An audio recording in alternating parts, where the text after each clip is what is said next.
Good morning, everyone. Good morning, sir. I am Rachel Dimata from the group of four queens, and I am here to discuss about the common methods and tools. So, first, let's talk about what is process documentation. Process documentation is the act of capturing or documenting all of the steps in a particular task. Ideally, it should happen in real time. As employees perform a task, they document each step they take. So, meaning, process documentation, usa siya ka proseso kung like for example, kanang mag-conduct ka og interview or unsa di ba naaman siya tay gamiton nga process para or steps para before ta mag-start or masugdan ang ato ang buhaton nga interview or dinanana. Stop. Purpose of documentation and research. It tells that when publishing research, it is important to make documentation available so that readers can understand the details of the research design that the work reports. So, pasabot ani, before ta mag-conduct og kanang research or documentation, kailangan kanang bitong masabtan sa mga readers or kinsa tong mabasa ani. So good day, sir. My name is Musripa Umpa Dirampatan, the second reporter. So my topic for today is case study and narrative. So first, we will talk about the case study. So what is case study?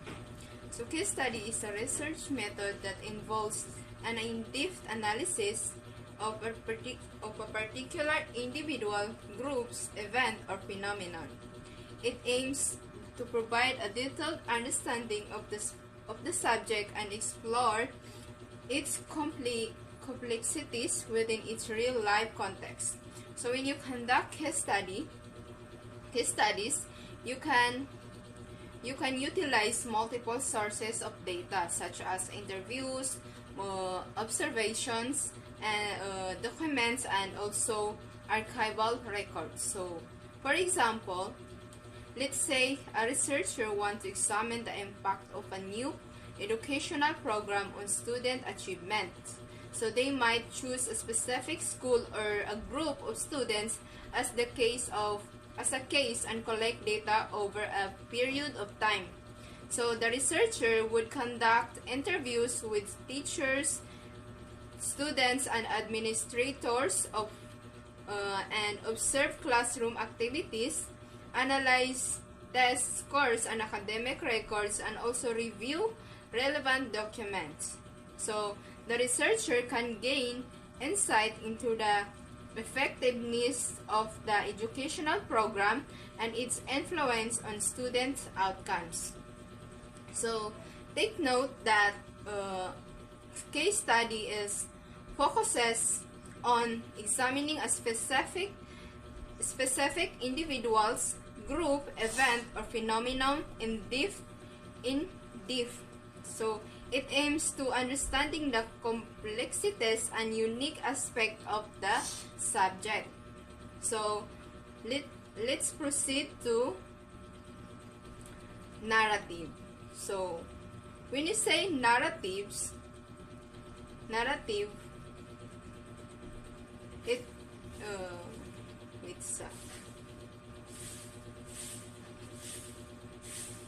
So, narrative refers to the storytelling approach used to present and analyze data or findings. So, it involves organizing and presenting information in a coherent and compelling manner, often using chronological or thematic structure. So, when you conduct narratives, it can help researchers convey complex information in more accessible and engaging way. So here is some examples of narrative in research. So first, imagine a researcher conducting a study on the experiences of individuals who have overcome significant challenges in their lives. So the researchers might collect data through interviews with these individuals and then construct a narrative that captures their stories. So the narrative could start with introduction to each person, providing background information and context. So it would they delve into the specific challenges they face, the strategies they employed and overcome them, and the outcomes or lesson learned. The narrative would weave together these individual stories, highlighting common themes, unique perspectives, and the overall resilience of the participants. Through this narrative approach, the researcher can bring the data of life and provide a deeper understanding of the topic. So, take note that narrative is focuses it focuses on storytelling approach used to present and analyze data or findings. It emphasizes organizing and presenting information in a coherent and engaging manner. So that's all to my part. Thank you. Advantages and disadvantages of doing a case study. So first one, let's tackle the advantages. We have here the ability to see relationship between phenomena, context, and people. So when we say phenomena, context, and people, we were about to explore, to dig into the relationship between what is phenomena to context and context to people. And the second one is flexibility to collect data through various means. So you are flexible enough to collect, to gather some data that you needed. And the third one in the advantages, ability to capture the context and leave reality participants. So it is very so advantage to the doing case study, because you will capture the context and the fact data of doing a case study. And the second one is the disadvantages of doing a case study. So first one is case study results can be difficult to replicate. So we already know, if we have a positive, we also have negative. So if we have problem, we have dilemma. So case studies result can be difficult to replicate, because sometimes you cannot understand really what is saying about in that data and in that situation that you are searching for. So the second one, when to do a case study. When you want to gain concrete, contextual, and deep knowledge about a specific real-world subject, it allows you to explore the key characteristic, meanings, and implication of the case. So, when you want to gain concrete evidence, concrete data, so, and if you want to explore, that's the time that you will do a case study. Steps in conducting a case study. Step number 1, locating a case study be studied. So, for sure, step 1 is very known, because when you do a case study, you must locate the objective area. And then step 2 is the collection of data. Of course, when you do a case study, you are conducting data and you are collecting data. Step number 3, treatment and interpretation of data. And lastly, step number 4, a conclusion is drawn on the basis of analysis and discussion. So, step number 4 is the last step, so that's when the conclusion started. Case study can be expensive and time consuming. Yes, we can say that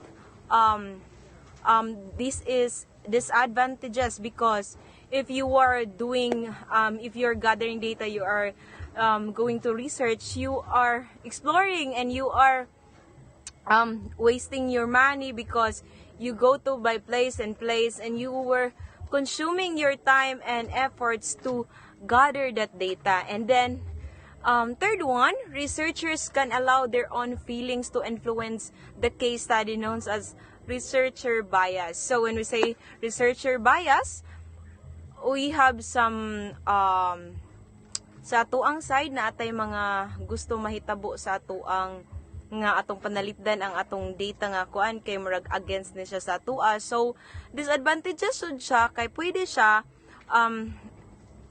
jud siya nga magamit na to nga dili lang sana ko ni ipakita kay murag apektado ang uban, apektado diri, and mismo ikaw maapektahan sad ka mo nang nabilong jud siya sa disadvantages. And the last example is case studies can lack scientific methods and rigor to protect the accuracy of data collected. So, yes, disadvantages sad siya kay sometimes we don't have a what we call that kanang like fact nga maistorya jud nato siya nga you are collecting proper evidence, very collective evidence, because sometimes kulang siya sa scientific nga methods, and then i-protect your country data collected. So imo jung protektahan tong uban nga data nga dili nimo siya pwede ipagawa. So mao jud siya ang disadvantages. So that's all. Thank you. Hey everyone, so I am Betsy Montano, the last reporter from Line, and I'm going to discuss about the narrative research. So, what is narrative research? It is a method of collecting, analyzing stories, and also it is a method to understand and to express the idea, the perspective of the individual self. So, muna siya i-narrate sa imong mga client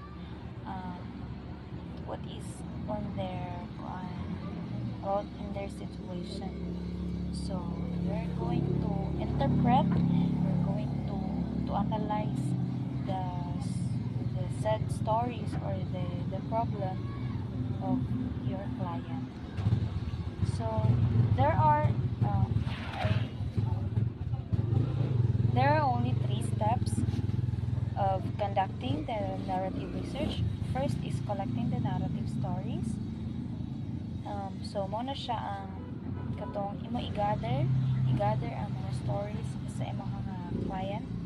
And the second is analyze and interpret the data. So, you have to interpret your na-gather nga data of your client. And the last is you have to conclude, you have to make a conclusion, draw a conclusion. So that's it. So what would be the difference between narrative analysis and case study? So ang narrative kay kuan, you have to focus and understand on the people, on how people make sense or express their experiences. While sa case study mo god is nag-focus lang siya sa individuals, sa on how you going go deep go deep into sa case study. But they are both using qualitative method in collecting and analyzing the data or the stories.